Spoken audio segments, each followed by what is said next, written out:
Балалар, қазір мен сендерге 68-ші сабақтағы, яғни екі айырма бойынша белгісізді табуға берілген есептер деген тақырып бар. Осыған берілген тапсырмалардың қалай шығатынын, қалай шығару керектігін көрсетемін.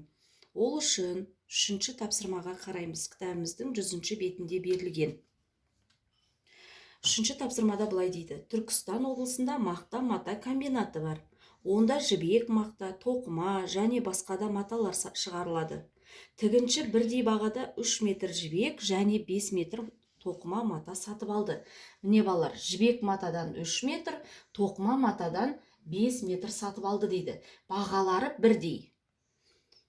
Жібек матаға қарағанда тоқыма матаға 1200 теңге артық төледі. Балалар, міне тоқыма матаға 1200 теңгені артық төлеген екен.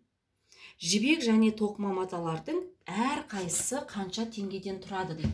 Бізге табу керек, балалар, жібек матаға қанша ақша төледі, тоқыма матаға қанша ақша төледі. Ол үшін балалар, біз былай істейміз. Ол үшін жәнегі 1 метр матаның бағасын тауып алуымыз керек. 1 метр матаның бағасын табу үшін балалар, мына жерге қарасаңдар, бізге 1200 теңге артық төледі дейді. Ол артық төлеген ақша жәнегі мына жердегі матаға, яғни мына матаға 1200 теңгені артық төледі. Бұл жердегі матаның санын анықтау үшін балалар, неше метр мата екенін анықтау үшін 5 метрдан 3 метрді азайтамыз. 3 метрді азайтамыз. Тең 2 метр. Олай болса балалар, мына жерде 2 метр матаға 1200 теңге төлеген екен. 2 метрға 1200 теңге.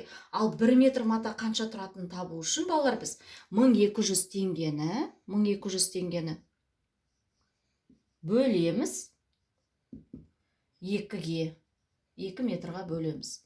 1200 2-ге бөлетін болсақ балалар, 600 болады. Олай болса 1 метр матаға 600 теңге төлеген екен. 1 метр 600 теңге. Бұл 1 метр матаның бағасы. Енді балалар, жібек матаға, яғни 3 метр сатып алды. 3 метрға жәнегі 600 теңгеден төлейтін болса, 600 теңгеден, онда бізде 3 пен 6-ның көбейтіндісі 18, 1800 теңге жәнегі ақша төлеген екен. Келесі, 5 метр матаға қанша ақша төлеген табу үшін 5 метрді біз жәнегі көбейтеміз 600 теңгеге. 600 теңгеге көбейтеміз. 5 пен 6-ның көбейтіндісі 30, мен жәнегі 600-дің 2 нөлін тіркеймін, 3000 теңге болады.